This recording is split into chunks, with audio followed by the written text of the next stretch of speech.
The next is the theorem for the law of sine.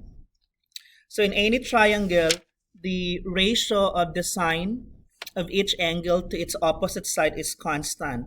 So in particular, for triangle ABC labeled as sine A over its opposite side is equal to sine B over its opposite side, which is B, and equal to sine C, which is over its opposite side, which is side C. So we can use the law of sine when you have two angles at any sides. We can also use this formula when you have two sides and an obtuse angle opposite to them. Or we can use this when you have two sides and an acute angle opposite to any of them.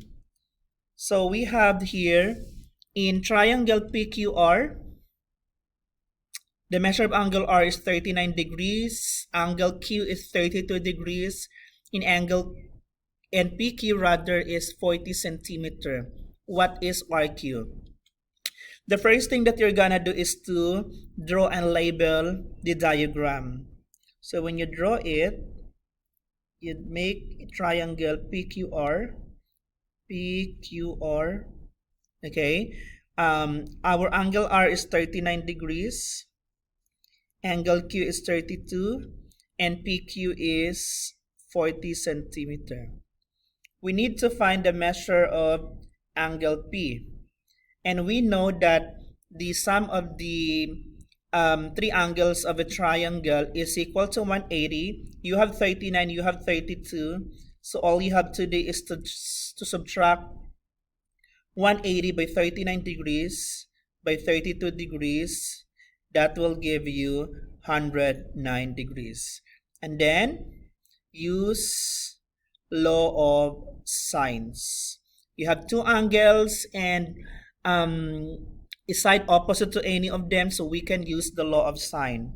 So we have there sine P.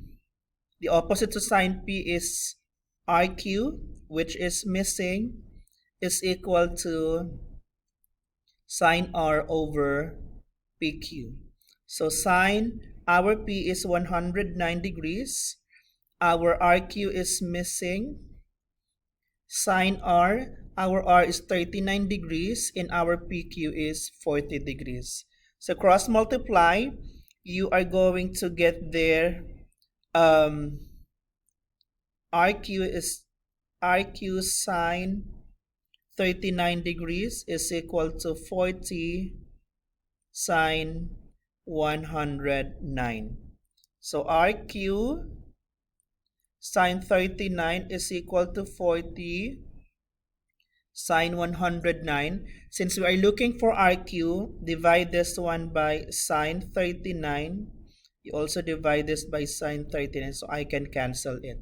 So my RQ would be 40 sine 109 over sine 39. Let us use your Desmos scientific calculator to solve that. It's clear. So we have 40 sine 109 over sine 39. So approximately to the nearest tenth 60.1. So this is equivalent to approximately 60.1 centimeters. So meaning this is equal to 60.1 centimeter.